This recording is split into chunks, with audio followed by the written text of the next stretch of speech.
Petite question hors sujet, est-ce que tu aurais des livres ou articles à conseiller pour comprendre comment fonctionne véritablement l'économie? C'est une très vaste question. Enfin, c'est pas que c'est une vaste question, c'est que c'est très difficile d'y répondre dans le sens où tu ne peux pas, comme tu le dis, réellement comprendre l'économie, puisque l'économie, c'est des écoles de pensée. Comme dans toutes les disciplines, comme dans toutes les sciences humaines, l'économie, c'est énormément d'écoles de pensée. Donc là, à vue de nez, je te dirais, il y a l'école monétariste, tu as l'école keynésienne, tu as l'école post-keynésienne, t'as l'école néo-keynésienne, t'as l'école néoclassique, néolibérale, ce que tu veux. T'as l'école libérale aussi, t'as l'école classique dont font partie Adam Smith, Ricardo et Karl Marx. Bref, t'as beaucoup d'écoles de pensée, donc t'as beaucoup de manières d'interpréter l'économie. Dans les facs françaises, l'école de pensée qui est dominante, alors ça dépend. En général, c'est plutôt l'école néoclassique, surtout quand tu parles de microéconomie, où là c'est vraiment des modèles avec des maths, des graphiques, beaucoup de théories mathématiques. Là, du coup, c'est vraiment l'école néoclassique. Euh, du coup, franchement, je saurais pas t'indiquer un bouquin pour vraiment comprendre comment fonctionne l'économie. Ma perspective sur l'économie, c'est que c'est une science qui est... Alors, je pense que oui, c'est une science. C'est pas parce que c'est une science sociale que ça n'est pas une science dure, dans le sens dur du terme, c'est-à-dire comme les maths ou la physique. Bien évidemment, je considère que l'économie, forcément, sera plus biaisée parce que, honnêtement, pour moi, l'économie, c'est une tribune politique. Enfin, c'est une tribune qui sert à des intellectuels de justifier leur école de pensée, donc politique. En fait, c'est une tribune politique pour que chacun exprime son avis. Typiquement, quand tu seras de droite, tu risques d'être plus libéral, donc de faire partie de l'école libérale. Et si tu es plutôt de gauche, tu vas considérer que l'école, ce que tu appelles la vraie compréhension, la véritable compréhension de l'économie, pour quelqu'un de gauche, ça sera Keynes, très concrètement. Non, ce sera plutôt les post-keynésiens, donc plutôt Joseph Stiglitz, par exemple.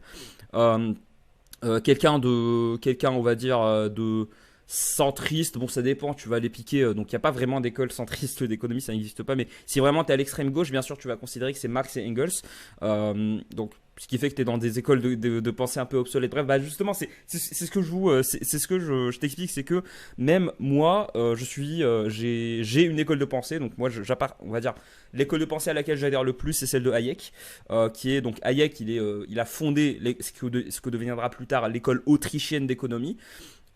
Qui en gros considère que donc le principal axiome de l'école autrichienne d'économie, c'est que on ne comprend pas l'économie, on ne peut pas la comprendre. Donc je ne crois pas en les modèles. D'ailleurs, aucun économiste ne croit vraiment en ses propres modèles, et ses équations. Je pense pas qu'on puisse la résumer ainsi. Je pense que l'économie est beaucoup trop compliquée et que ce qu'il faut à l'économie, bon, je vais pas rester 10 ans là-dessus, mais même quand moi j'essaie de t'expliquer, j'ai forcément mes biais. Pourquoi? Parce que j'ai mes lectures à moi, j'ai mes articles, j'ai mes auteurs de prédilection. Ce qui fait que c'est compliqué de vraiment te dire c'est ce bouquin-là. Moi, le bouquin, donc vraiment, c'est le côté où j'assume pleinement que l'économie c'est purement politique et rien d'autre. C'est La route de la servitude de Hayek. Parce que qui est un livre éminemment politique. Donc j'ai fait une vidéo dessus. Mais à part ça, en économie, j'ai lu des économies de Jacques Généreux où en gros il t'explique ce qui est une ligne qui a été abandonnée par LFI et de surcroît par la NUPES, mais en gros il t'explique à quel point toutes les politiques économiques qu'on fait depuis les années 80 c'est n'importe quoi et en fait il te montre l'absurdité de l'application de certaines idées économiques malgré le fait que ça n'a aucun résultat pardon, que ça ne fait qu'empirer la situation mais qu'on persiste puisque en économie on est dogmatique, on ne veut pas voir, même si on voit que des politiques économiques donc ça se conclut en échec total, bah on continue parce que on est obsédé par le dogme, on est obsédé par nos modèles, alors que les modèles économiques, il y en a mais très peu qui correspondent à la réalité. Bref, il y a ces deux bouquins que j'ai lus, moi en économie. Alors oui, je suis d'accord avec toi, mais Mégal, c'est très difficile de comprendre comment fonctionne la bourse, les bulles spéculatives et tout. Je vais y revenir, mais voilà, moi, ce que je faisais, la manière avec laquelle je me suis le plus documenté en économie, ce sont les manuels. En gros, tu vas dans n'importe quelle bibliothèque, tu prends un manuel qui s'appelle, moi ce que j'adore c'est Histoire de la pensée économique, vu que bah, je serai jamais économiste, j'ai pas vocation à l'être, donc je peux choisir les sujets qui m'intéressent un peu en économie. Donc l'histoire de la pensée économique, vraiment tu peux y aller les yeux fermés, et là ça va être une liste donc souvent chronologique qui va aller des Grecs avec la première définition qu'on a eue de l'économie, donc oikos nomos, donc la gestion de sa maison, un truc comme ça.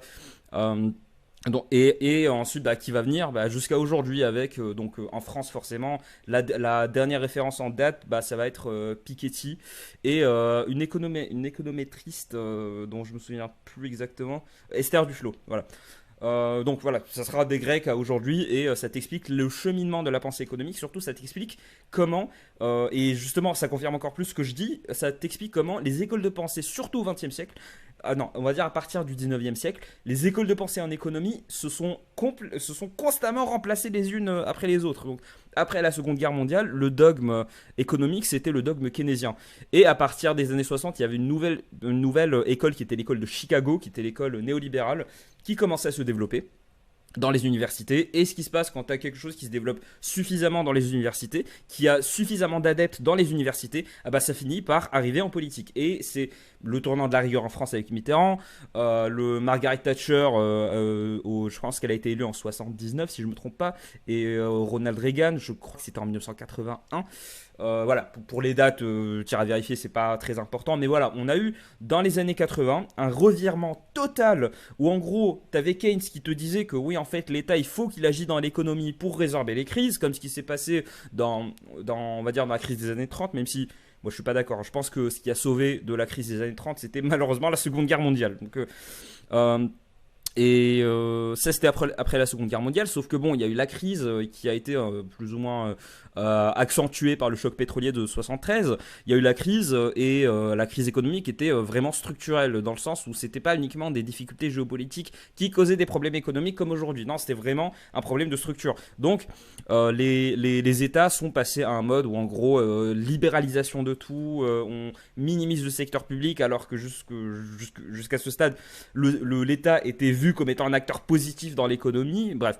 Et d'ailleurs, c'est une école de pensée qui commence un peu à revenir à la mode, mais bon, on n'est plus dans l'ère où les universités, où la pensée, donc la pensée économique dans les universités, aujourd'hui n'influence plus la doctrine politique. C'est fini. C'était le cas avant, mais plus maintenant. Aujourd'hui, on ne se sert plus des économistes pour la décision.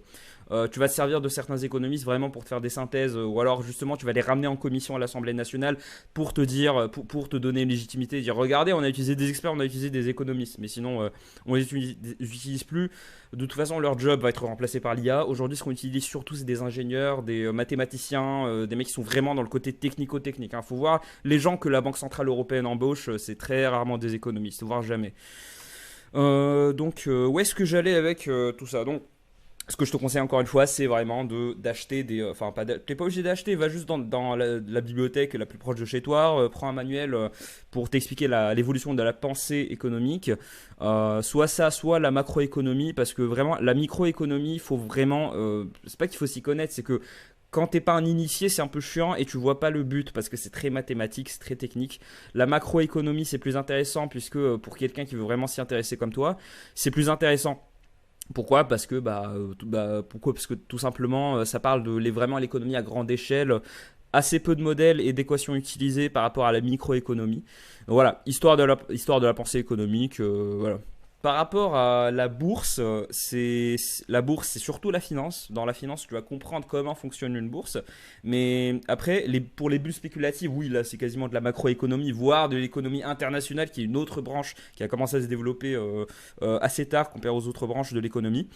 Euh, les bulles spéculatives, en gros, c'est pas très compliqué à comprendre. Je te résume ça vite fait, mais en gros, une bulle spéculative, c'est quand tu as beaucoup d'actionnaires qui ont une trop grande confiance en un type d'action ou alors un type de titre financier et que d'un coup, le marché tout le monde acquiert ça d'un coup. Donc, ce qui se passe à chaque fois, c'est que tout le monde se précipite vers un certain type de bien, que ce soit l'immobilier, comme dans la crise de 2008, des actions industrielles, comme dans la crise de 1929, qui a donné lieu donc à la crise économique de 1930. Retenez bien ça.